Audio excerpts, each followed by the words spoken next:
Welcome to UNDP Istanbul Innovation Days 2021. Feeding into today's main event, we've held 3 regional conversations, 3 future framing events powered by our partners at EY, and 7 alternate reality simulations created in partnership with Synthesis at Arizona State University. Here's what happened.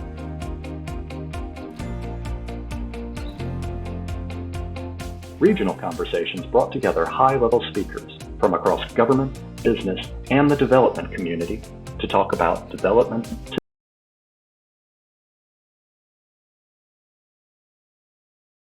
today. The first learning is take the time to secure intent and to understand the scale and the shape of the problem. Don't just run straight to solution just because that feels like the immediate practical thing to do. The second thing is a deliberately designed portfolio, a place-based, real economy portfolio structured as a systemic framework for action and for learning really helps hold together sectors and silos and decision makers and policy makers that otherwise normally operate in parallel universes. It's hard, but it makes a material difference. I spoke about how there are over 600 million smartphone users, but India, in terms of vaccine delivery, in terms of information about coronavirus, has utilized other offline infrastructure put through the government interventions in place. Examples of that are the common service centers. So there are over 3,500 common service centers, which can also help individuals get access to some of these digital services. And there are over 200,000 village level entrepreneurs who then provide an assisted mode for ensuring that there's better access, ensuring that people are not left behind who don't have equitable access. Alternate reality simulations stress-tested responses to realistic challenges ranging from climate disasters to mass migrations. City officials, members of the development community, and local media representatives were put to the test in Bangkok, Beirut, Harare, Hanoi, Khartoum, Mexico City, and Yerevan. We see major banks, school, energy, police, and UNDP as the players.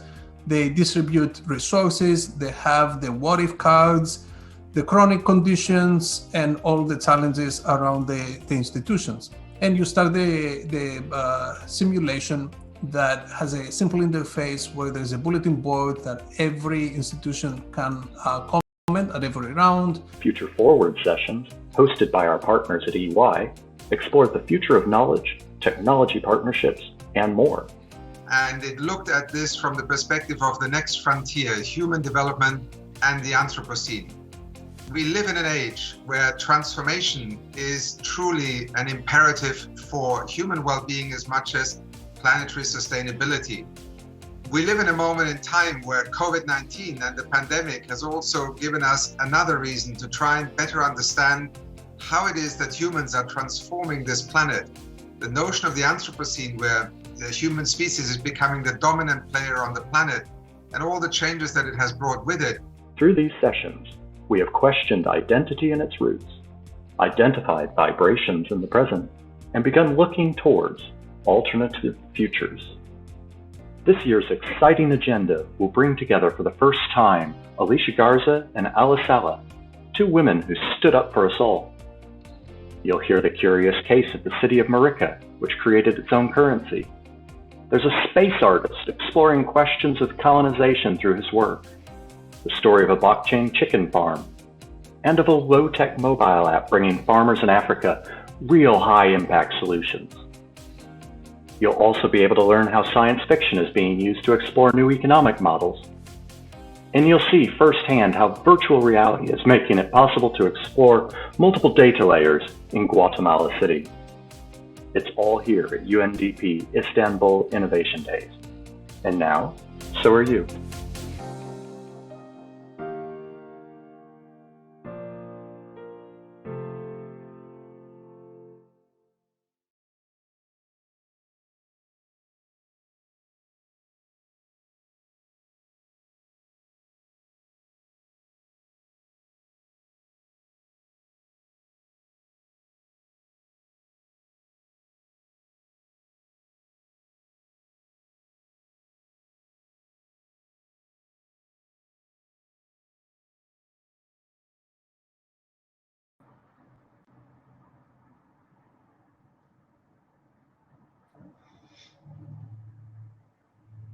All right. Well, we have about 10 seconds still to go.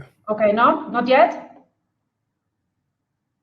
Welcome to the opening panel of the Istanbul Innovation Days 2021 main event. I am beyond thrilled to welcome you to the IID 2021, this year comprising 32 conversations over 8 weeks. IID is UNDP's annual corporate R&D effort that aims to engage with the edges, individuals, communities, organizations, and policymakers from different sectors who are building new futures, developing new paradigms, and challenging the status quo. The focus is really on learning from practice and exploring avenues for system transformation to achieve the Sustainable Development Goals. We are extremely grateful for the support of our key partners, the governments of Denmark, Germany, Italy, and Qatar in our corporate innovation efforts. So as we know it, the COVID pandemic has triggered, among other things, a radical rethink of development, both as a paradigm, but also as a sector in itself, amid renewed questions around democracy, inequality, and race. The IID 2021 is actually structured around 3 moves to explore these questions, to unlock new pathways, to do 3 things. Firstly, questioning the past legacies that perpetuate inequalities today. Secondly, connecting to those who are disrupting our relationship with nature, with the future, and technology. And thirdly, building connections to accelerate alternative futures. As a UNDP Next Generation leader myself, on the ground here in Bolivia, I find this conversation is actually the urgent task. Working in development, we're constantly connecting with these edges. We're seeking alternative pathways to help transform systems. In Bolivia, for instance, we're looking at rapid urbanization and unsustainable development models as an example of this conversation. And the IID affords us a unique window to explore these versions of the futures of development. So what's happened in IID 2021 to date? Let me tell you a little bit about that. A tour of UNDP's transformational work in the regions, urban and digital transformations in Europe and the CIS, and Asia and the Pacific. And we've also done a little of rethinking about how to handle compounding crises in the Arab states. We've also featured our collaboration with the Synthesis Center on running city-based simulations as an experiential model of engaging with uncertainty and making decisions in context of crises that have no best practice to reference with in 7 cities: Khartoum, Yerevan, Hanoi, Harare, Bangkok, Beirut, Mexico City. And lastly, it featured also 3 conversations with institutional partners from our program governments on rethinking our relationship with nature and green growth in Berlin, future Dubai, and technology in San Francisco. So in keeping with this IID theme, this panel has been designed somewhat differently. We've done research on all of our panelists' work, and in line with that, we've designed artifacts that represent versions of the future of development extrapolated from their own work, experiences, and visions of development. Why? Well, first of all, the intention is to add another dimension to the otherwise 2D experience of a Zoom conversation, which we hope we'll achieve, by introducing a physical 3D object. And at the same time, we wanted to create a more real, tangible sense of the long-range impacts of actions we might take today or not take upon what will happen tomorrow. Our panelists have only received their artifacts a few days ago, so we must say there's an element of surprise here and an emergent conversation, as they individually do not know what others' artifacts the others have received. So with that in mind, allow me to introduce our fantastic panel who can open their, they have their open cameras. Please say hi as I mention you. Achim Steiner is UNDP administrator. Achim has made space within the organization to hold a real conversation around innovation, which he has described as a mindset.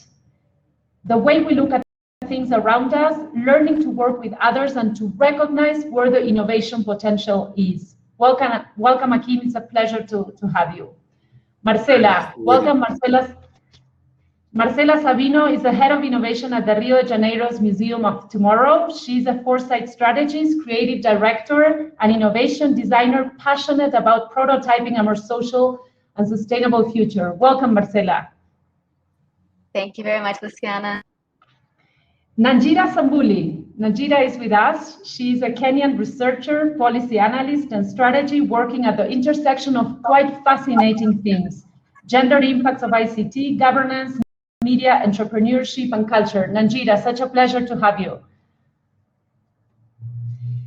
Roman Krishnarik is the author of the 2020 book, The Good Ancestor.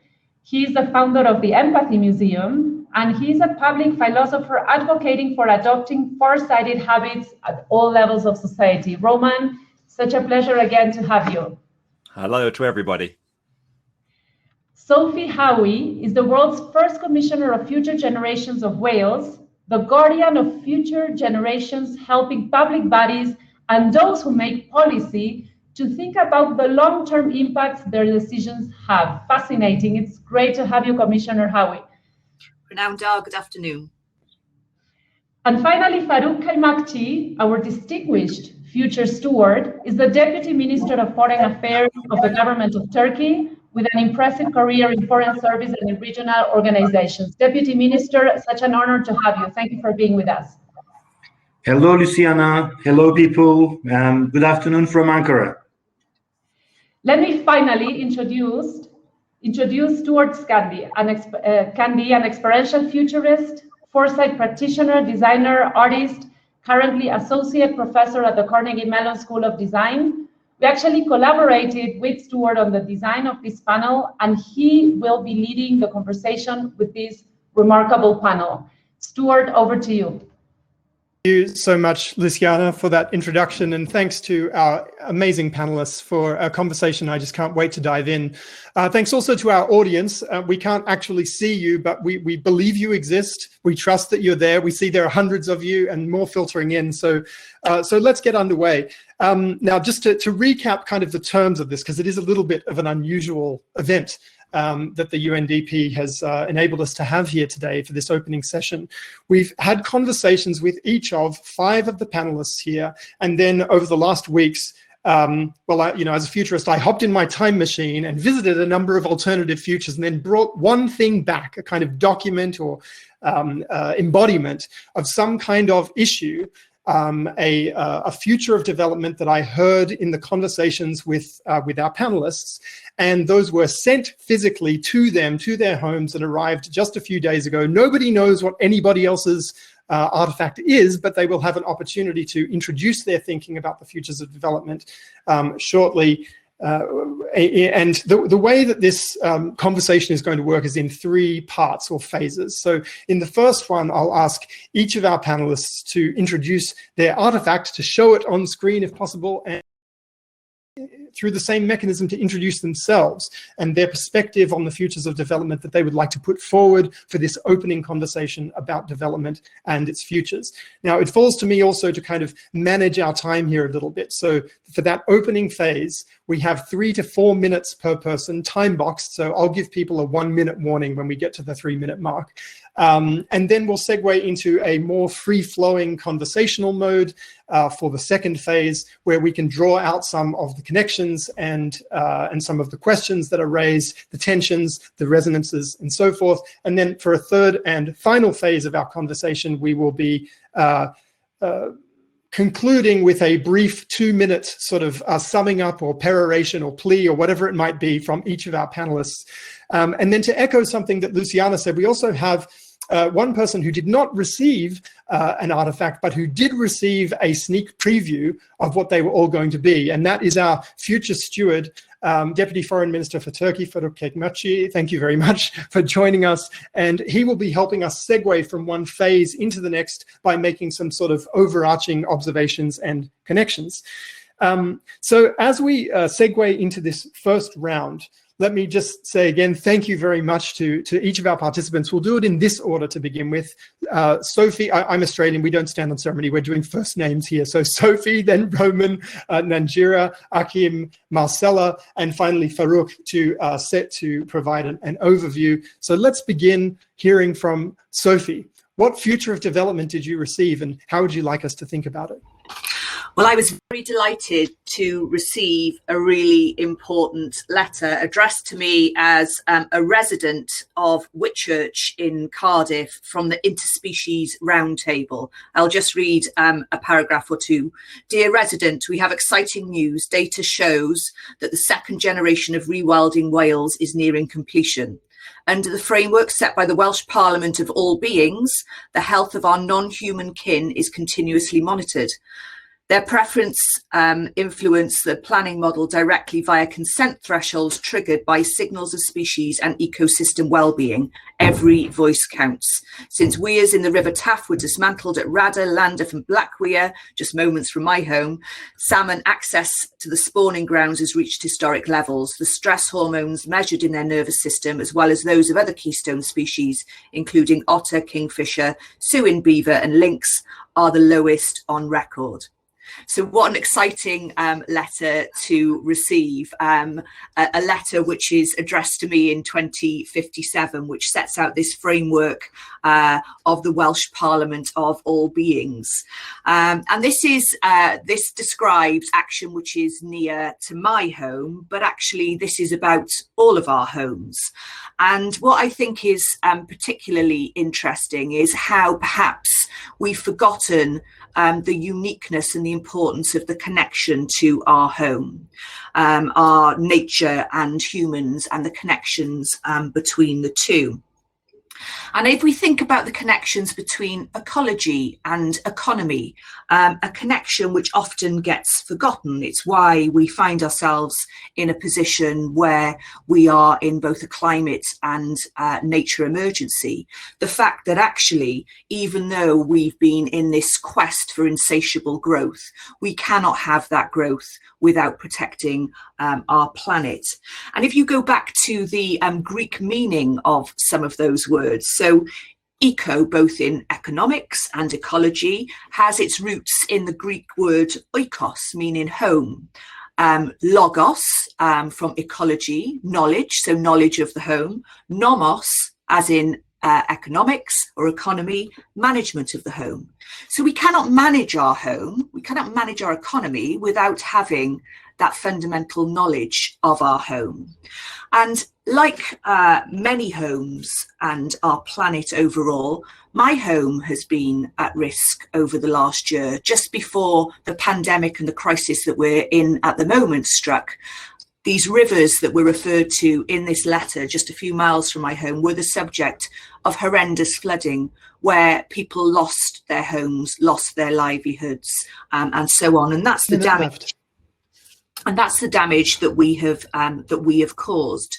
So will this awaken us? Will we get to a position where indeed, as this badge which came with it says, every voice counts? Will we develop that knowledge? And I was particularly pleased to see something in here about the fact that there will be, as part of the preparations in months to come, we will host additional eco-certification sessions for those whose wilderness access passes may have lapsed. So this is referring back to something that I have been calling for in Wales, to make Wales the most eco-literate nation in the world. We are already the only nation in the world that have legislated to protect the interests of future generations.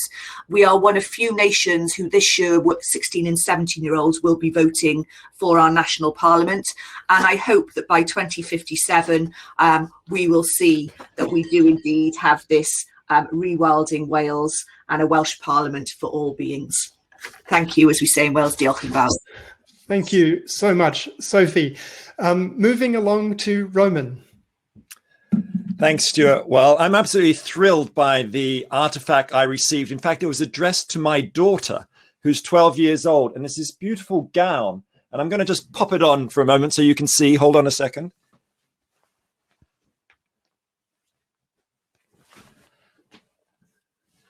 And this gown you can see on one side has an acorn, on the other a fully grown oak tree. And this is a special gown to help us imagine the future. Now, let me explain what that means, because it came along with a letter addressed to my daughter from the year 2034.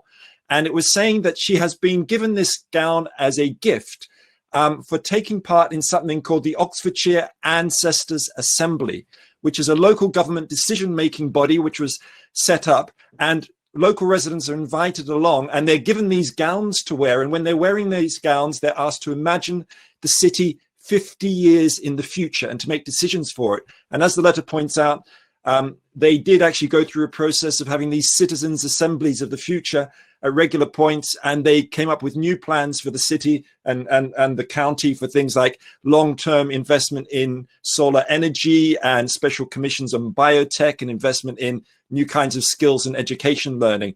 And the amazing thing about this Ancestors Assembly is that it's actually based on a real example that Stuart's taken and that I've written about in my book, The Good Ancestor, called the Future Design Movement in Japan. And that is a movement which is directly inspired by the Native American idea of seventh generation decision making. And the way future design works is they invite local people to discuss and draw up plans for the towns and cities where they live. And they typically divide them into two groups. Half are told they're residents from the present day, and the other half are given ceremonial robes to wear, not quite as nice as this one, but they're quite good. And they're told to imagine themselves as residents from 40 or 50 years in the future. And it turns out when imagining themselves in the future, they come up with much more transformative plans, whether it's healthcare investment or climate change action. And the future design movement has now spread to major cities like Kyoto. It's even used in Japan's Ministry of Finance and major corporations.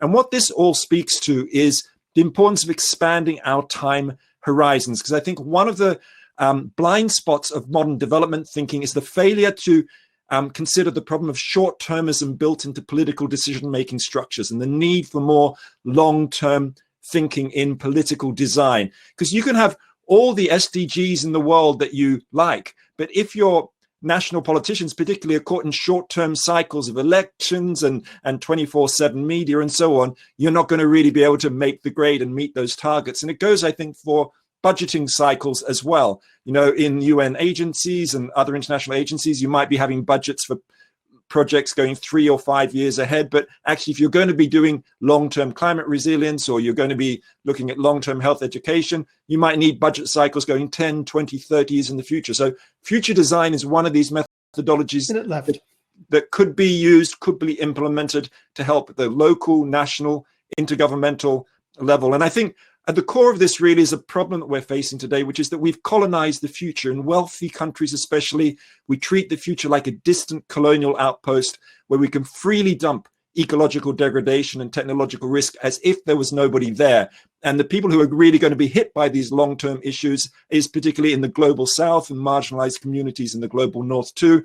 And for all our sakes and for those sakes, we can't live in an age of climate apartheid. We need to think about how the future is going to impact on marginalized communities around the world. And we need to do the innovation we need in development is in political redesign. We need things like this, like the future design movement, in order to help us stretch our imagination beyond the here and now. Wonderful. Thank you so much, Roman. Our next panelist is Nanjira. So my artifact comes to me from the year 2030, and it's encouraging to know that some things stay the same. So it's a classic thing, a T-shirt from a conference. And, you know, apparently we still print stuff. So there's a letter as well from me. And my T-shirt is a conference flag from what is the third annual RECODE Festival. And RECODE is an acronym for Reclaim Community, Cooperative Platforms, and Devolve Governance. And you know, it's coming to me with a letter as a board member, with a note, you know, about thanking Leonard. But Leonard is really just being acknowledged because the future is feminist and nobody's mad about it. I want to hopefully, you know, shed the spotlight here on my camera around the logo. And this is derived from the Sankofa bird, which is a Pan-African symbol at this point. Deriving from Ghanaian cultures that reminds us to retrieve or go back and get it, which is typically the literal translation. So in 2030, at the 3rd annual Record Festival, we are celebrating our eventual take back of Twitter. We being its users, workers, and we've gained a controlling stake. So we've bought majority shareholding. And it's really a big move towards corporatizing a platform that's been such a critical avenue for our connection, our collaboration, and our activism in the digital space the world over. It's now a public media utility in the hands of the public. And quoting from the letter, you know, Twitter's board of directors is finally following the lead of its users and workers on the organization's global purpose and value. This is what democracy looks like. In this future, the platform's governance is decentralized. And during Recode 2030, which is an African variation of a global event, we're building festivals that have been held across the continent. We're reflecting on the arduous journey to retrieve Twitter, the moments that made it so for us in the African context, which is typically not highlighted in how developments in the digital arena are spoken of. And we are planning and plotting, not just for to take over more, but also to have rules of regulation and governance that actually do reflect the diversity of its users, and to really sankofa other platforms. And note here for why this really is a really powerful moment is there are parts of the world when we talk about tech or when we talk about the digital age who are not given their due credence in the sense of we are indirect creators and laborers. We create the content, we create the energy, we are the face of the favorite gifts people are using. There's that kind of labor, to say nothing of the minerals and the very raw material that you do not get to see when you interact with this in the final stage. So, this is such a huge moment to create, to claim a space and really claim power as indirect creators and laborers, as consumers. And this is a tech future we need, where we're recalibrating what power looks like in a digital age. Thank you so much, Nanjira. We're now moving on to Achim. Thank you, Stuart, and hello, everybody. You sent me an amazing artifact, and it really intrigued me because I struggled a little bit to read it at first, because it is right behind me here, written like a scroll or a Declaration of Independence, but it's actually the Pluriversal Treaty of Syracuse, the Great Law of Peace, signed on the 22nd of April, 2070. Now, the interesting thing is what you've done with this artifact is wonderful, Stuart, because you've connected centuries. It is an artifact that is a treaty that is signed in 2070, but it actually is signed at Lake Onondaga. And I was very intrigued. So I went on Google Maps and I had a look, where is Lake Onondaga? And it is about 4.5 hours northwest of New York. In the olden days, it would have taken you 4 days to walk, 2 days to ride. Today, it's 4 hours drive. And it is the birthplace of the Haudenosaunee Confederacy of Indigenous Nations, in English, the people of the Longhouse.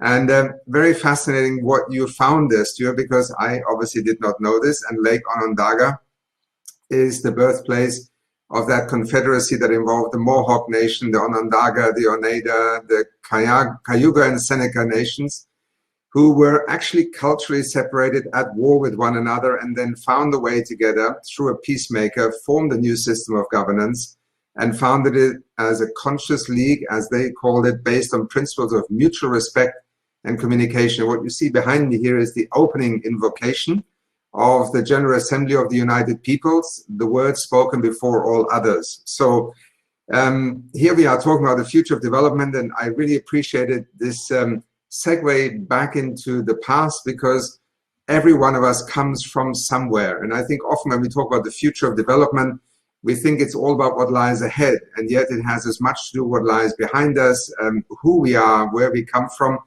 as where we choose to go next. And I think the whole conversation that we are having together now, and I really love the fact that we have such an amazing diversity of panelists, because this is what, to me, a United Nations development program, thinking with the peoples of the world about the future development, is all about. It's to understand the choices we have to make. We live in an age of incoherence, of asymmetries, of discontinuities, of shocks. And we know that the challenges of the future require us to make very different, better informed choices. And yet, often when we talk about the future, it can kind of drift quickly into gadgetry or into gimmicks. And I want to go back to something that Luciana quickly mentioned at the beginning, which is sort of my take on innovation, and that it is a mindset. And I think it takes us back to something that really we can go back or forward, so to speak, to the Pluriversal Treaty of Syracuse in 2070, or to the Confederacy of the Haudenosaunee at Lake Onondaga, which is that it's in a way the wisdom, the empathy, and the courage that really characterize the choices that we then make as peoples. Now we are trapped in realities. We may be poor, we may be wealthy, we may be disabled, we may face discrimination, racism, gender discrimination. But in that context, we have choices that we can exercise, and it is how people come together. And the Pluriversal Treaty of Syracuse was, in the face of calamity, a deliberate decision to act differently moving forward. And I hope that our conversations about the future of development, which has so much possibility, we live in an age of extraordinary opportunity, wealthier than ever and more knowledgeable than ever. Technology being a fascinating and fantastic opportunity. Nigeria will no doubt speak a bit more about this later. How do we make the wise choices that allow us to think about the future and to be what the Pluriversal Treaty of Syracuse envisaged, living with mutual respect and peaceful communication? Thanks. Thank you, Achim. And to Marcela. Thank you very much. So I'll do it a little bit differently. I'll do the reveal at the end. So today I want to talk about one of the best technologies, since that's what we're talking about, we just talked about now, that humanity has ever created. It's not fire, the wheel, the printing press, or even the internet. To me, it's stories. It's one of the best technologies, to be sure. So neuroscientists show us that stories are one of the most effective ways at transferring information from one brain to the other. And biologists and anthropologists tell us that stories have helped humans communicate better than any other species. And historians have shown us what stories have enabled humans to create over hundreds of thousands of years. The world exists today because of the stories that others have created in the past. Baratunde Thurston said, for example, that reality is a faith-based institution. The stories are really useful for us. For one, thinking is really expensive. While our brain makes up only 2% of our body weight, it consumes more than 25% of our energy. And there is almost too much information around these days, as we know. Our senses gather 11 million bits from the environment, but our conscious mind can only process 50 bits per second. So this means that our mind takes shortcuts and reuses patterns to conserve energies. It uses frameworks, assumptions, and yes, stories. So one of the stories that I want to talk about is economist Milton Friedman's idea that can be described chillingly in one line, which is, quote, corporations have no higher purpose than maximizing profits for their shareholders. This simple idea has yielded a shocking amount of damage to the world. Because of the shareholder profit story, companies sought out unbridled growth, ignored toxic externalities like air, land, water pollution, carbon emissions, encroachment on wilderness, and deplorable labor conditions. And about 30 years ago, in 1988, the story of the human activity caused climate change garnered wide public attention for the first time. It was also the same year IPCC was created. In order to prevent that story from taking hold, however, some of the largest companies in the US spent millions on lobbying and advertising pseudoscientific papers and reports to say it's not a problem. We still see this denial behavior today. So while the story of business, in complete disregard of environmental and social consequences, has been under some scrutiny lately, the story of growth has not. So historian Yuval Harari explains that our economy is based on growth and future value. We know that if everyone on Earth had the same living standards as North Americans, and these standards are increasingly made increasingly irresistible by marketing and the resulting frenetic consumption by the population, our Earth would be unable to support human life. But what economic story could we tell that improves the daily lives of the average person globally without destroying the ecosystem and the people within it? So my artifact is a poster advertising a public execution for a large company on the charge of ecocide. So since in many countries, companies are regarded as people with rights of their own, might they also be charged or even executed when they commit crimes against humanity and the planet? I believe that not only can we change the story, but we must change the story because our very survival depends upon it. So let me show you the artifact. It's a poster. I hope you can see it. So public execution, convicted of ecocide. You can see the company there. It's in 2036. It will be in a public square here in Rio. And what the law gives, the law also takes away. So this is potentially a very provocative future for us that hopefully we start to think about. Thank you very much. Terrific. Thank you so much, Marcela, and our 5 panelists introducing themselves and they're thinking through their artifacts. We now turn to our future steward, Faruk, for your, and better you than me trying to draw all these strands together. But I suppose you had an opportunity to think a little bit in advance about what some of these themes might look like. Tell us, you have 3 or 4 minutes to walk us through some of the connections that you're seeing between these various perspectives that have just been presented. Thank you, Stuart and Luciana. Thank you, for giving me the most difficult task, to create some connections and hopefully, also make some predictions for the future. But also, let me start thanking, by thanking Achim and his team, UNDP team, for organizing this event. Of course, we would like to host all of you in Istanbul, which is a city of inspiration, but I see that we can also inspire online. So this is very useful. I'm not, like you. I mean, I am rather in a very tight box as a diplomat, maybe Achim also in a way, but it was very useful to listen to you and to have very colorful, very inspiring thoughts that I will try to combine. So it's not an easy task. I mean, I really like the terminology used by Marcela, ecocide. I think this will be the next, important crime that we have to follow, I think, closely, after homicide, femicide, which are, tough issues of our world today. But I think ecocide is also as important as the other crimes that I have mentioned. Of course, we have to follow the private sector. They should be punished if they take action against the environment. But also, today we are talking about some states under, also prosecution against the environment. Maybe through this sort of, progressive actions, we might encourage, both the companies and the states to behave and not to destroy the environment, the globe.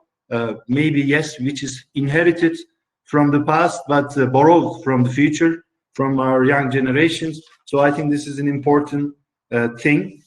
And Sophie, I really like the the holistic approach that you had towards the universe.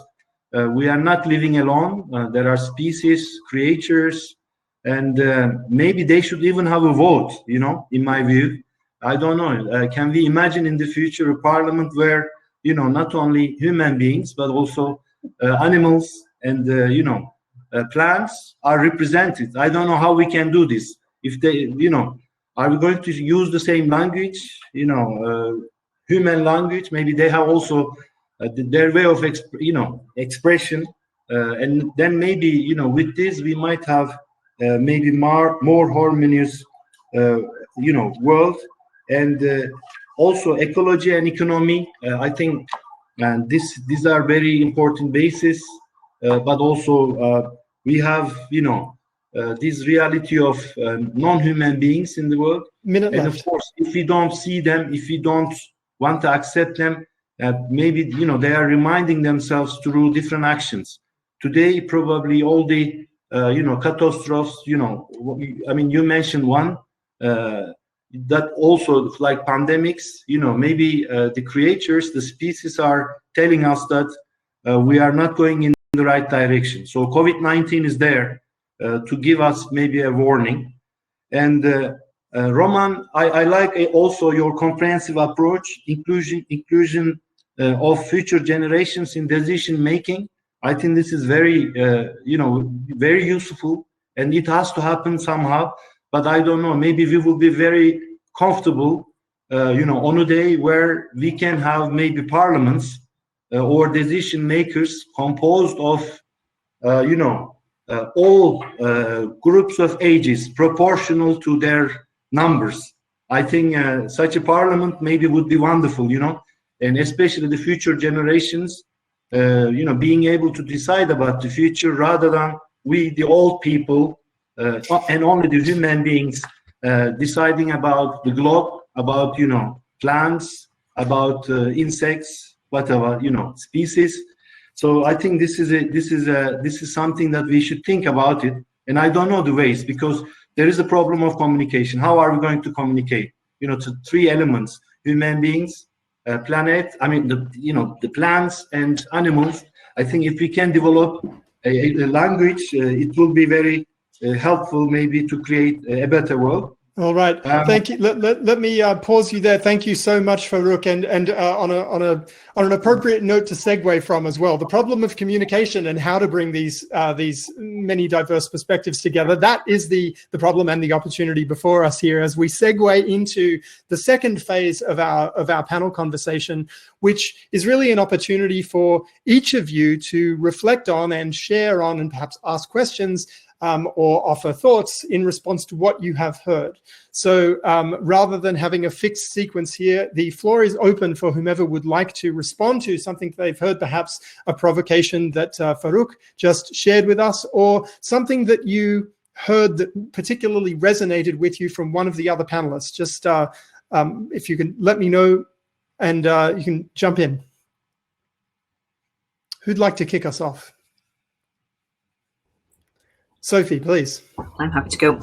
I think, reflecting on some of the things that Faruk talked about there, the important word that comes through to me, and it was also reflected in my artifact, it's giving a voice to those who don't have a voice. And whether that is with our current generations, for those people who do not have a platform to be heard, the disadvantaged in the world, the vulnerable, whether that is giving a voice to nature.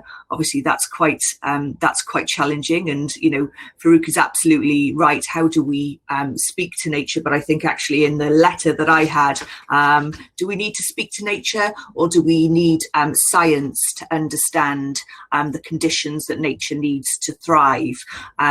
Is that the voice? Is that their voice? And then, of course, giving a voice to future generations. So as the only Future Generations Commissioner in the world, I have a challenging task, because those who are yet to be born don't speak to me very often. They don't send me emails or messages on Twitter.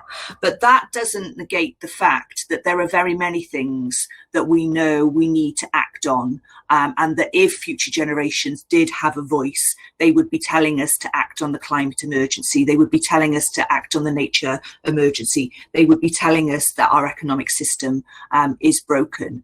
So just because we can't hear them, it doesn't mean that we should ignore them. And I think that the power of finding institutions to give that voice to those not heard is incredibly important. Thank you. Marcela. That was exactly, Sophie, that's exactly what I think. And I want to pick up on something that Achim said about innovation being a mindset. I also think it's a process too. So I think that, having this mindset, changing the way we think about who's included, whose voices are heard, how can we think about things in terms of an ecosystem, as in we are part of an ecosystem, rather than, we are dominant. That's a mindset. But then how do you make that happen, right? That is the process. So I think that, an experimentation mindset is necessary for us today. I mean, there's so much capacity for us to solve problems and for us to communicate and for us to work together more than ever. But we need to engage in technology in the right way. So always asking questions and thinking, you know, as Roman was talking about the generations, the ancestral thinking, you know, how the Japanese think about it. What are the I don't know, 3 behind, 4 behind and 3 ahead, you know, think in, you know, kind of different temporal spaces and kind of different ways, thinking of people who are not even born yet. What does that mean? Thinking about, you know, kind of nature. New Zealand, for example, has a recent example, I think in 2017, where a river became a person. So that sounds crazy, you know, in a certain sense, but you actually could, you know, and as Faruk was saying, you know, what language would we use? Well, we could actually use the language of sensors. And is this a normal range for a river to be in? If it's not, then it's going, you know, its rights are being kind of not held. So there are these amazing examples that we actually tracked in the museum to think about the future in 50 years. And, you know, of forests owning themselves, of rivers owning themselves. You have, you know, sensors on cows who can, you know when they're hungry or when they're uncomfortable or not. So, I mean, some of these examples we may not, you know, want to go so far into, but there are ways to think about it when you start using the language of math and universal languages of math, of science, of even music, you know, in certain ways. So and art and image. So that's what I would say. Thank you, Marcela. Nanjira. I love how it's all just fitting together like a chain story. And, you know, situating those of us who are still alive and are looking at a, you know, life expectancy pandemic and other madnesses notwithstanding, we are agents, right? Not just to be building for those who will come, but even for ourselves, you know, as residents of this earth right now.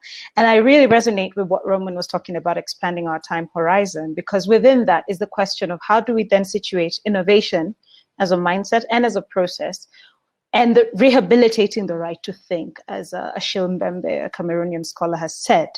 Because those of us right now who are existing, we are in the business of surviving. We're not in the business typically of thinking, right? Thinking is fast becoming a lost art if you think about it. And so, you know, and framing that again to something else Roman said, that the future is already colonized. I think that's really something that we must think about. And it really does resonate for me, who is my ancestors have come from a colonized past where even these ideas that are then coming up, like personhood of nature, were their story. It's something that I'm being told I must think or wait until somebody else thinks about. You know, as Roman brilliantly phrased it, the global north actors who are at the helm, who are colonizing a future that we're saying we want to reclaim. You know, this paradigm is so important, so that we can also situate something that Achim said, you know, the future of development is very linked to the past. And really the question there is the time frame of the past we're talking about. For me, when I think about the past and my past in terms of a situation in a jurisdictional area, I have to reclaim an archive that was so assaulted, and ask who gets to reclaim that history, who gets to reclaim that archive. And these become very potent questions of power that I think are being brought into how we're all reflecting about where we are and where we're going. Thank you, Nanjira. Yes, Roman, I think you were invoked a couple of times there. You might like to jump in. I'd like to invoke others, actually. One of the things that struck me about some of the artifacts and what people were talking about was the importance of legal frameworks, new legal frameworks for ecocide, granting rights to the living world, like Marcela mentioning the river in New Zealand, the Wanganui River, which has been given the same rights as a person, just like corporations were given rights in the late 19th century. I mean, this is no different. Thank God at last we're giving them to the living world rather than just to companies. But I want to say one thing that we haven't talked about in the legal sense, which I think is important. While we can talk about giving legal rights to the living world, which I think is important, we can also give legal rights to future generations. I think that's a whole another realm of intergenerational justice struggle that we need to embark on. It is already happening. In the United States, there's an organization, a public interest law firm called Our Children's Trust, which has launched a legal campaign on behalf of 21 young people campaigning for the legal right to a safe climate and healthy atmosphere for both current and future generations. They've sued the federal government and a number of state governments as well. And we're seeing similar lawsuits emerging. 6 young Portuguese people have brought a case at the European Court of Human Rights against 33 European countries for failing to meet climate targets. These are about rights for current and future generations. So I think there's a whole really important realm of struggle there in the legal framework. And I want to say one more thing, going back to what Nanjira was saying. As well as talking about the future, we absolutely, to walk into the future, you have to look at our pasts. There's in Aotearoa in New Zealand, there's a Maori saying, which is, I walk backwards into the future with my eyes on the past. And we need to think about our legacies in that way, that we've inherited many positive legacies from the past, of course, the medical discoveries we benefit from, the cities we live in, but we've also inherited the negative legacies of slavery, colonialism, racism, which create deep inequities that must now be repaired, but also linking to Marcela and other things, legacies of economies that are structurally addicted to fossil fuels and economic growth, which must now be transformed. We must live within the boundaries of the one planet we know that sustains life. We need donor economics, circular economics, we need ecological economics. We've got so much to work with now. Thank you, Roman. And Achim, I wonder if I might turn to you. What's going through your mind as you hear all of this?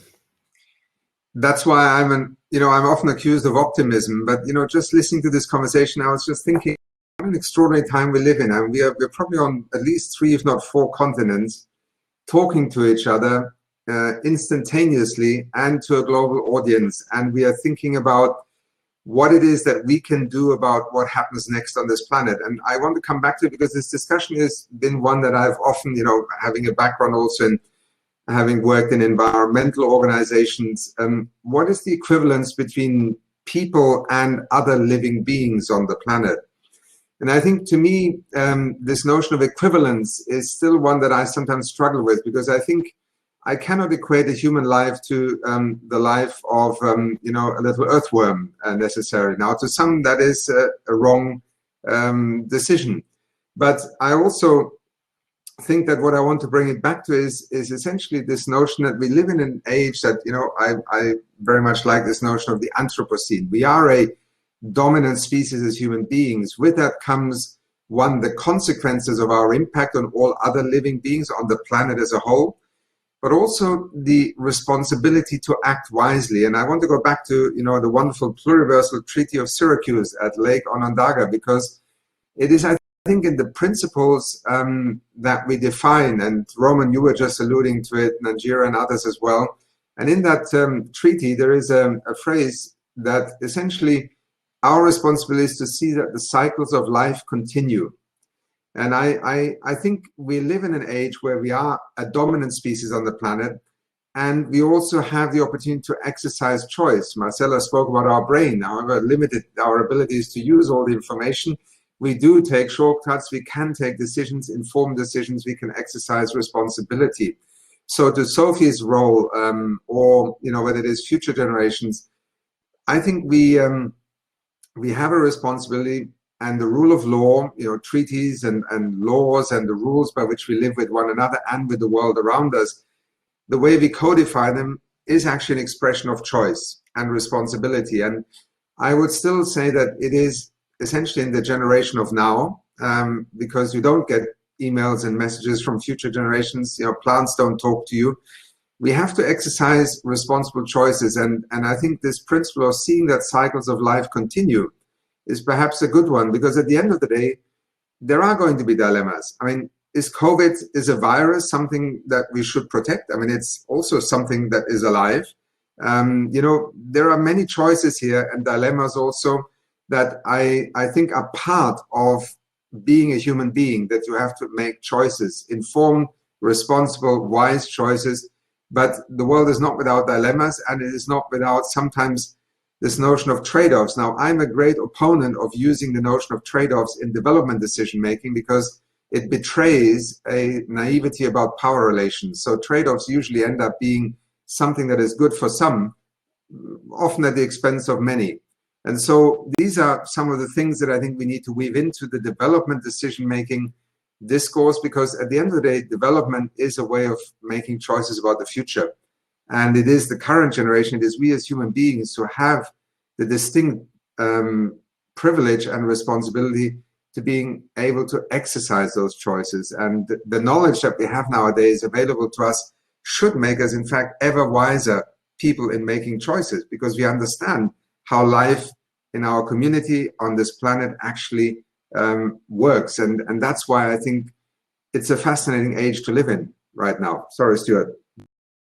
Thank you very much, Achim. And I'm hearing in some of what you're saying there echoes of actually questions that are bubbling up from the audience. And I wasn't sure that we'd have time to get to these on this, sort of jam-packed panel. But I think perhaps, I know that Luciana's been listening closely as well. And Luciana, is there a particular question from the audience that you'd like to surface for our panelists to respond to? Yeah, thank you, Stuart, for that. I think I want to pick up on something that Achim said about the trade-offs. I think it relates really closely to one of the issues that has emerged in the questions from our audience relating to shifting power relations.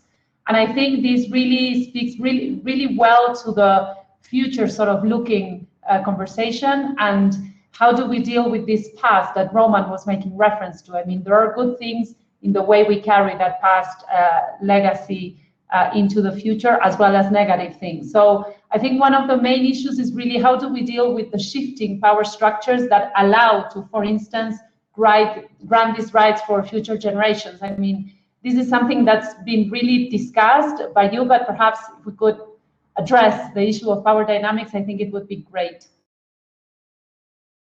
Well, yeah, thank you, Luciana. We have a question that goes to that from one of our audience members. I don't know if we can bring it up on the screen, but I'll read it out, and then whomever from the panel would like to jump in, please feel free. So the question is, I was wondering how to avoid the trap of elusive responsibility in long-term planning.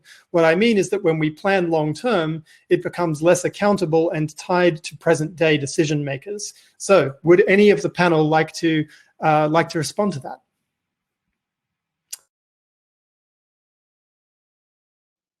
So what I would say is, don't think about the long term so much. I would say have this mindset of experimentation, because things will change so rapidly that once you make this long-term plan, I mean, have a direction and a question you want to answer and where you want to go, but be free in how you interact with that and what technologies and techniques you use. Go transdisciplinary, invite other people to come with you. This inclusion is so important for this ecosystemic view. So that's what I would say. Keep that, the mindset and the questions you want to answer, but test out different things.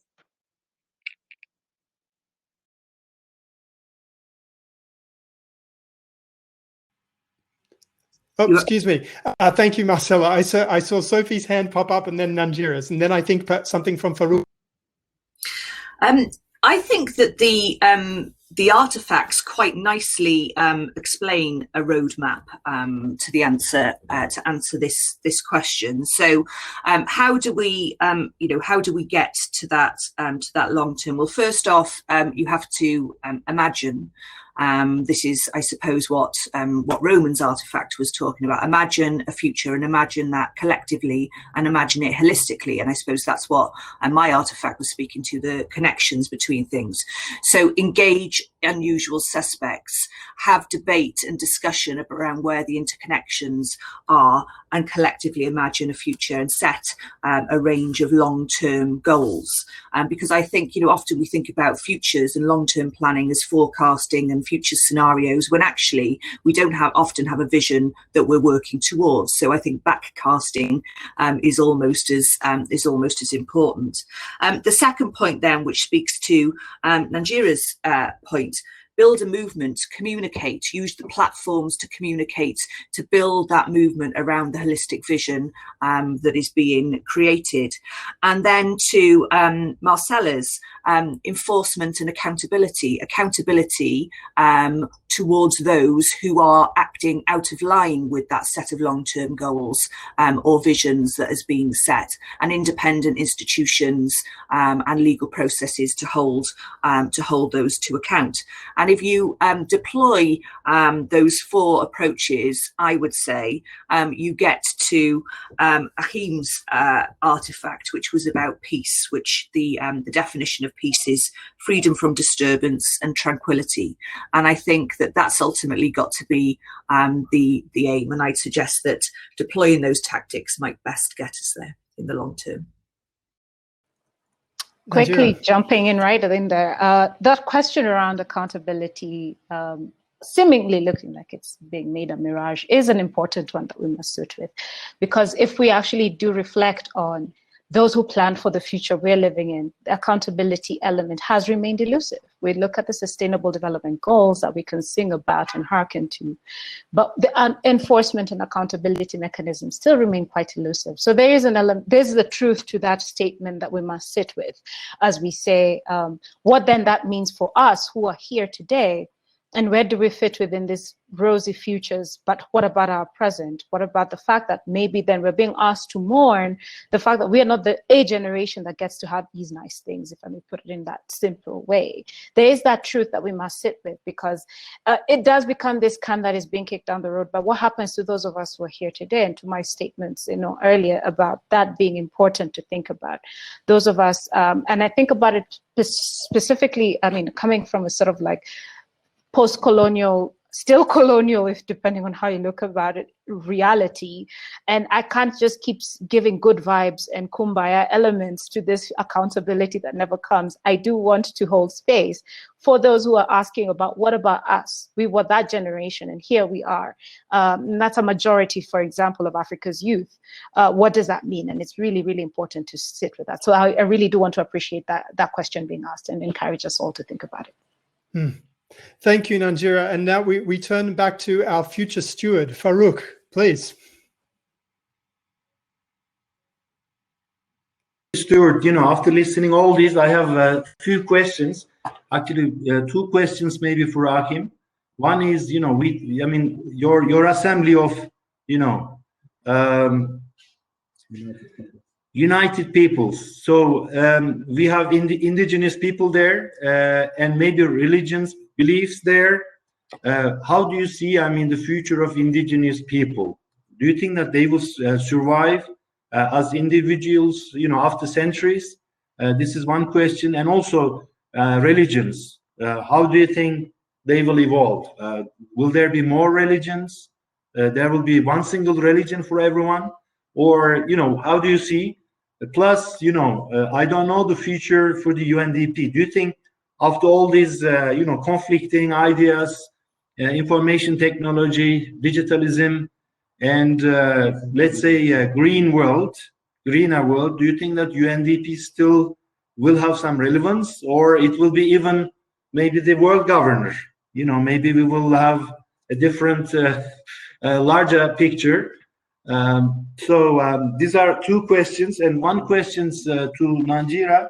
Nanjira, you focused a lot on technology. Do you think that we will be able to manage technology to the benefits of all, or one day it can be? We see already that it can be used against the globe. But is there a system mechanism where we can try to manage the technology and control? Do we have this? Do you think it will be possible? And as a diplomat, Roman, one question, I am dealing a lot with, conflict resolution. So if aliens come from space, as it was referred in our discussions, which mechanism we need, to have, to avoid the conflict between human beings and aliens? So which sort of mediation we need? So do you have any idea of that? Goodness, what an excellent array of questions. Thank you. Thank you very much. I'll maybe, Nanjira, would you like to jump in just very briefly, because we need to segue into the Yeah, of course. But yeah. And that was an excellent question. I think it brings a lot of elements together. Tech is very much related to this development, future, past, politics questions. And the quickest answer I can give there is that we need to sit with the discomfort of what we're seeing as risks and harms, and also this idea of the possibilities and opportunities. We need to go beyond this false dichotomy where the optimists always carry the day, and it's almost as if we must ignore the real risks and harms that have been experienced. And the the current inequalities that have been laid bare with this pandemic? So the short answer to that is let's sit with that discomfort, because it's a really good question, and the creative solutions we need out of it are not going to fall within false dichotomies of hope and hype. Roman, I'm going to turn to you to give Achim another moment to choose among the 2 or 3 enormous questions that were put in front of him a moment ago. But yeah, Roman, how would you respond to Faruk's problem? Well, I thought that was a pretty enormous question as well. I'm actually just holding up here a sci-fi novel by the Chinese sci-fi writer Cixin Liu called The Three-Body Problem. And it's partly raises the question of, if you have aliens coming towards Earth, how does Earth react? And basically, we react in different ways. We divide, we fight. Some think that they're going to be gods. Some think these aliens are going to liberate us. And I guess this is really a question, at least for me, about how we respond to the climate crisis and other global crises. Do we actually unite? Do we get behind Achim's great confederacy kind of idea? And we need to find, what is it that we share? What is it that we hold together? And just to go back to that question of uncertainty that was raised earlier, can we really predict the future? How can we be accountable to it? Look, my daughter, who's 12 now, could easily be alive in the year 2100. What do I know about her future? Will she be living in the world of Blade Runner 2049 with AI controlling everything? I don't know. But what I do know is that she will need air to breathe and water to drink, right? We know something about the ecological future. That future is not uncertain. We know about where we're going to be with business as usual. 3 to 4 degrees of heating by 2100, 1 to 2 meters sea level rise. And we know who's going to be hit hardest by that, particularly in the global south. So let us unite against the alien of the ecological crisis. At least we know what we need to do. There doesn't need to be disagreement in that realm. Thank you, Roman. And turning to Achim.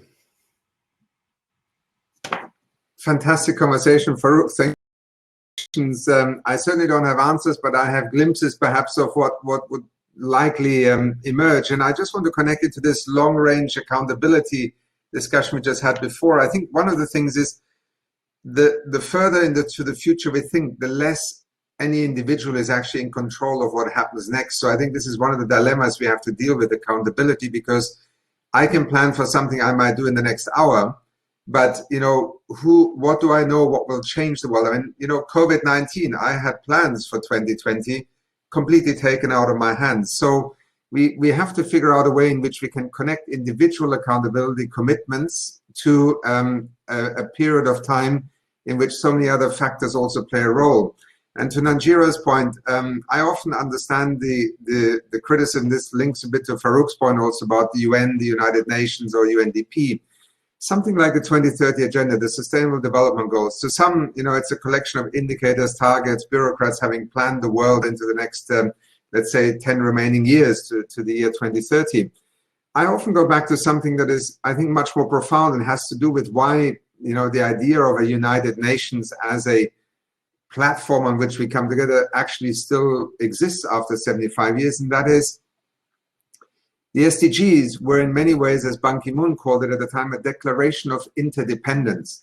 Many would like it to be a treaty. Many would like the UN to enforce the implementation of the SDGs. I mean, this is not what it was meant to be. The United Nations is not the world's police. Sometimes it is mandated to step in the worst and most awful moments of human history. And even then, it struggles to exercise a collective authority. But if you look at the SDGs and the role of the United Nations, it's essentially to speak truth to power, to be independent enough to say to the world, here are the 17 great risks to our future, and none of them can be solved if you don't work together. That was the idea behind the SDGs, and that is what keeps my commitment to them so clear, because you can, slice our reality up in so many ways and organize it. 17 goals. We managed to agree among 7 billion people represented by 193 governments that these are the things we need to focus on, because either we will fall apart if we don't work together on them, or we will succeed to pivot into that next century. And so accountability is sometimes tough, because is the United Nations accountable for the failure of individual states? Are the citizens of their country responsible for the bad governments they choose? There is no perfect answer here. What I would say is I think the world will have a United Nations in future, and I actually think a United Nations development program as the offer of a United Nations to the countries of the world, the peoples of the world, to continuously think about better ways of making development choices about the future and those they share this planet with, I think is actually going to make the program, if it evolves in a smart way, a great asset even in the year 2070. And just to the question of aliens, I just want to say the United Nations actually has a United Nations office for outer space affairs. So we're already a step ahead. And if aliens are coming, we're certainly not going to propagate building walls, whether by laser or otherwise, but we're going to try and find some diplomatic forum in which to engage. So let's see what happens next. Back to you. Institutional foresight in action there. Well, look, we are turning the corner into the home stretch, the convergence phase, if you like, of our panel discussion, and it's been a very full conversation. And so we have about 1.5 minutes per person. And I'll give you a warning at the we're back into time box mode, but I'll give you a warning when you have sort of about 30 seconds left. But what I'm inviting you to do here really is to circle back to either your own artifact or one of the others, perhaps, if you were inspired by it, and to identify, if you can, a concrete action that we should be taking today to move towards the futures of development that we want and away from those that we do not. And I'll ask Marcela to kick us off. Oh, goodness. All right. Well, I would say that this idea of business as usual, as everybody has said here, doesn't work. So how can we think of new frameworks, of new mindsets, brought together, talked about at the UN, at the UNDP, at governments? How can we bring these ideas of doing business differently? I think it's useful to look at other disciplines also. Design in art, love kind of restrictions and boxes. So how can we do business, in a way that doesn't harm the environment, that doesn't harm people? How can we think about, reduce, the pollution, or how many governments have worked in California, in Europe, to make fleets of cars, carbon neutral by certain dates. I mean, this is one of the main vectors of innovation and of companies not only surviving but thriving well beyond what they would be expected to do if they weren't pushed to do that. So I think that kind of stuff, and you guys at the UN and in country governments have a big country, but also lots of leadership coming from municipal and state governments across the world with the coronavirus. So I think that's really interesting. How can we push these legislations through? You don't need that many people there. I think people are now at this turning point, and the benefits will be so great. So that's it. Thank you. Thank you, Marcela. Nanjira, turning back to the artifacts and this sort of a menu of aspects of development, what's your closing thought for our audience and panelists today? That let's try also for this future today. And I was tying, I think, probably everybody's artifact. Sankofa reminds us to retrieve, go back and get it. So we're going back to the past, and I think in this case also this future that keeps being this imaginary that no one seems to be getting to living to, except Sophie's the people Sophie represents. But their parents exist today. So expanding time horizons, which came from Roman's artifact. There's so much urgency to hurry up that leads us to this hurry up and wait mentality. We do need, as we've done here today, to start thinking together again and not talking at each other. It's been fascinating to just be here and think together across geographies. I think across generations, thinking about who Sophie represents and who Roman's daughter represents. And if we can create new spaces and new normals, I think that's where that innovation as a mindset and the process can be situated. And big hat tip to the UNDP innovation team for really conceptualizing this. And if we can create this even at the multilateral level, I guess the next ANGA could be really cool. Thank you very much, Nanjira. Roman, over to you. I think what unites a lot of what we're talking about here is a question that was asked by the great immunologist Jonas Salk, who developed the first polio vaccine in the 1950s. He said, the great question facing our civilization is this: are we being good ancestors?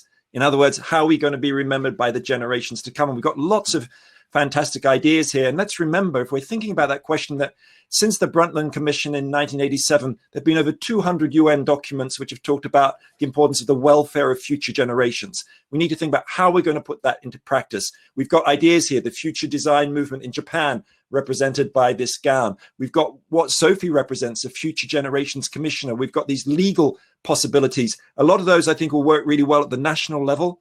I think at the international level, we need to think about how we're going to do political redesign there as well. I'd like to suggest that it might be time for there to be a United Nations, a special rapporteur on future generations, who's particularly focused on that issue, special rapporteur on future generations. You can look at issues like impacts of climate change, racial injustice being passed down from generation to generation, and wealth inequalities, long-term planning for pandemics, next pandemic on the horizon, planning for bioweapons impacts and AI, bring those all together in one space. And then ultimately, if we even went one step further than the special rapporteur, some of you may have read, it's sci-fi day today for me, Kim Stanley Robinson's recent book, The Ministry for the Future, which establishes a global sort of UN-style ministry for the future based in Switzerland, but let's not have it in Switzerland. Let's put it in Nairobi or somewhere else. So that's where we might aspire to as well.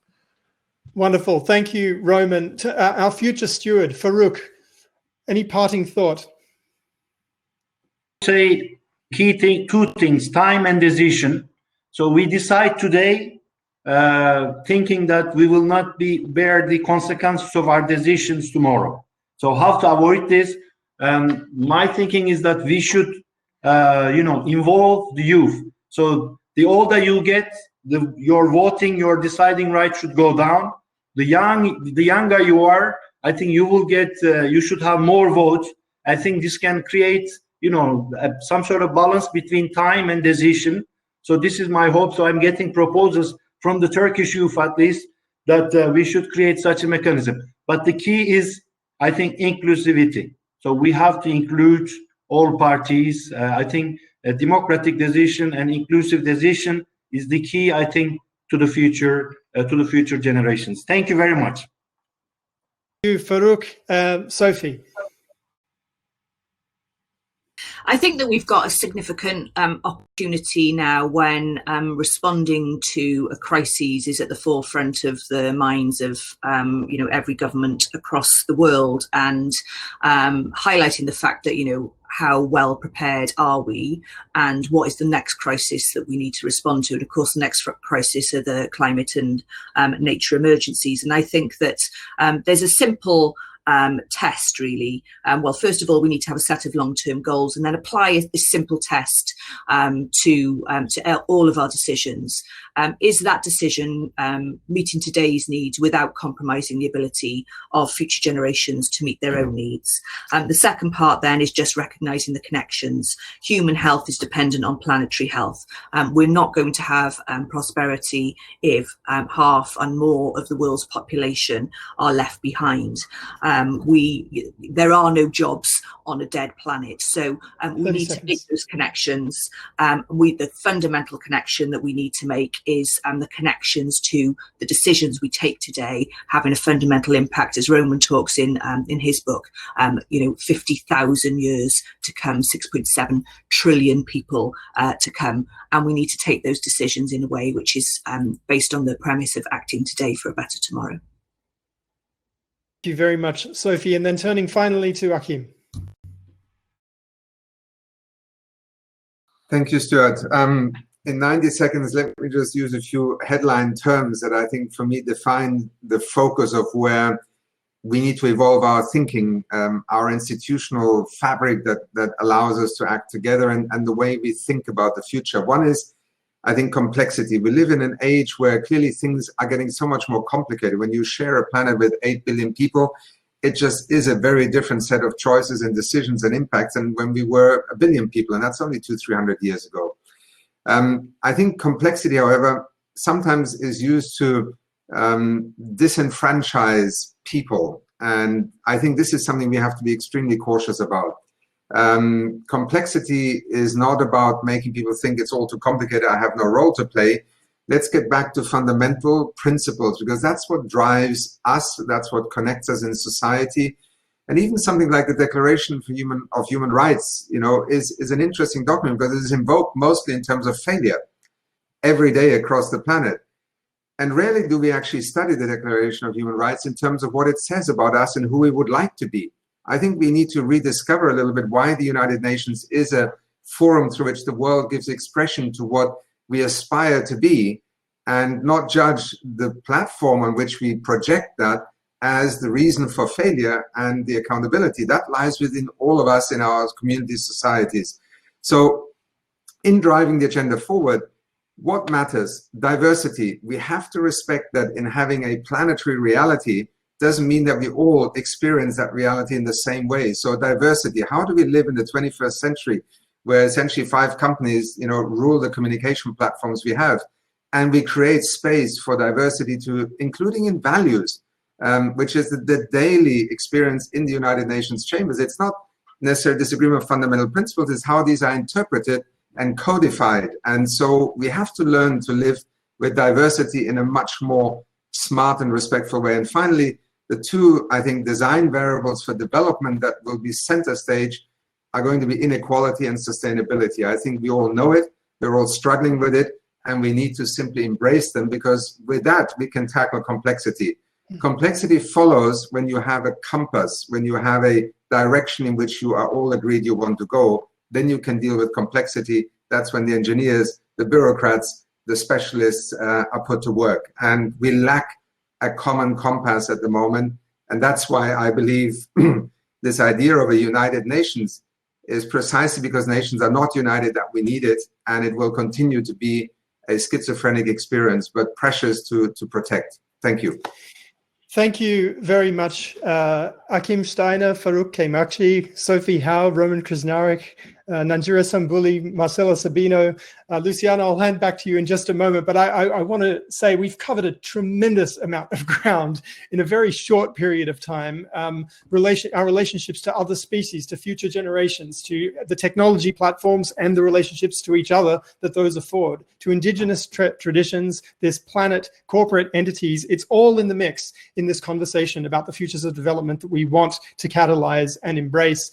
I want to thank the UNDP Innovation for enabling this conversation, all of you for taking part, our audience of hundreds around the world who have tuned in for this, what I've been calling a 4D panel, because we're in 2D, but adding the 3rd dimension with objects and the 4th dimension by engaging time explicitly. So I don't know if that'll catch on, but hashtag 4D panel. It's been a pleasure to have this conversation with you as we kick off the Istanbul Innovation Days. And Luciana, I'm handing it over to you. Thank you, Stuart. And I also wish to thank, I still can get my head around all the fantastic conversation. It's really, to me, a game changer. And I've been following the chat, and I cannot tell you the amount of excellent feedback that you've received in terms of your insights. I just want to join Stuart in just a couple of things that are highlights to me. As a UNDP leader on the ground, I think this is groundbreaking. It's really breaking grounds in terms of what we need to do to really address these issues. Achim, you will be happy to know that we will from now on using letters from the future instead of theories of change to do development work. I think this is something that resonated really strongly amongst the audience. I think we've heard from you very interesting things in terms of expanding time horizons, sitting with discomfort. I think Nanjira's point to that was really interesting. Engaging with the unusual suspects. I think this is something that deals with sitting with discomfort. We do really need to expand the boundaries of who we work with. And at the end of the day, I think that this voice and agency, this is something that Marcela, Sophie especially also made a lot of reference to. I think this is really boils down to ensuring that this engagement allows this voice and agency to have a say. Finally, this recovery of the aspirational nature of the UN, I think this really resonated amongst the audience in terms of the role of the UN in pushing this sort of institutional foresight. And it's not the only institution, but it's really our sort of aspirational standard in terms of granting rights for future generations and making sure that these responsible choices in terms of planetary limits are made. So I'm just really baffled. We've had a fantastic conversation, and I'm really proud to be part of UNDP and to thank this innovation team for giving us this space. I think we need much more of these conversations within the organization, but also outside of the organization with people like you. So I really wish to thank Faruk. We missed being in Istanbul, but we feel in Istanbul today. Thank you, Sophie. Thank you, Roman. Thank you, Marcela, Nanjira, and Stuart for leading this conversation. It's been quite the ride.